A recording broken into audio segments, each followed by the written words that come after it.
Hello दोस्तों, आज की कहानी है भगवान से किसान की शिकायत।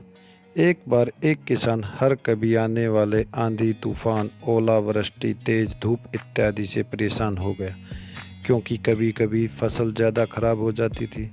इसलिए वह परेशान होकर ईश्वर से शिकायत करने इसलिए आपसे विनती करता हूँ कि आप मुझे एक मौका दीजिए, मेरे कहे अनुसार मौसम कीजिए, फिर हम सब किसान अन्न के भंडार भर देंगे।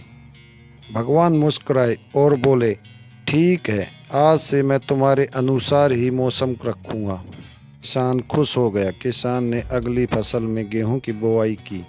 उसने जब चाहा तब धूप मिली, उसने जब चाहा पानी मिला। पानी की तो उसने बिल्कुल कमी नहीं होने दी। आंधी, बाढ़ और तेज धूप तो उसने आने ही नहीं दी। समय बीतने पर फसल बड़ी हुई। किसान बहुत ही खुश हुआ कि इस बार शानदार फसल दिख रही है। किसान ने मन ही मन सोचा कि ईश्वर को अब पता चलेगा कि अच्छी फसल के लिए क्या क्या जरूरी है। फालतू में ही किसान को परेशान करते रहते हैं।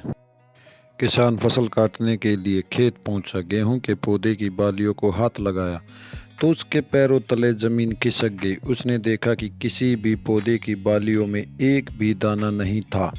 किसान दुखी हो गया और बोला, हे ईश्वर, ऐसा क्यों हुआ? क्योंकि मैंने तो सब कुछ सही किया और सही समय पर किया।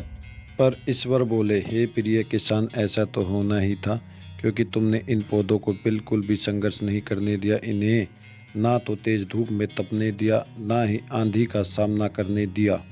किसी भी प्रकार की चुनौतियों का सामना नहीं करने दिया। इसलिए बाहर से भले ही अच्छे दिख रहे हों, लेकिन ये अंदर से बिल्कुल खोखले हैं। इनके अंदर कुछ भी दाने नहीं हैं। पौधे जब विभिन्न चुनौतियों का सामना करते हैं तो उनमें ऊर्जा पैदा होती है। यह ऊर्जा उनके अंदर सही सामर्थ्य पैदा करती है जिनके लिए वह बने हैं। दोस्तों, ठीक इसी प्रकार जब तक इंसान संघर्ष से नहीं गुजरता है, वह आदमी खोखला रह जाता है। जीवन की चुनौतियां ही उसके लिए उन्नति के नए रास्ते खोल देती हैं और आदमी को मजबूत और प्रतिभाशाली बनाती है। इसलिए आपके भी जीवन में मुसीबतें या चुनौतियां आए तो घबराना मत। आपको बखेरने के लिए नहीं, निखारने के लिए आई हैं।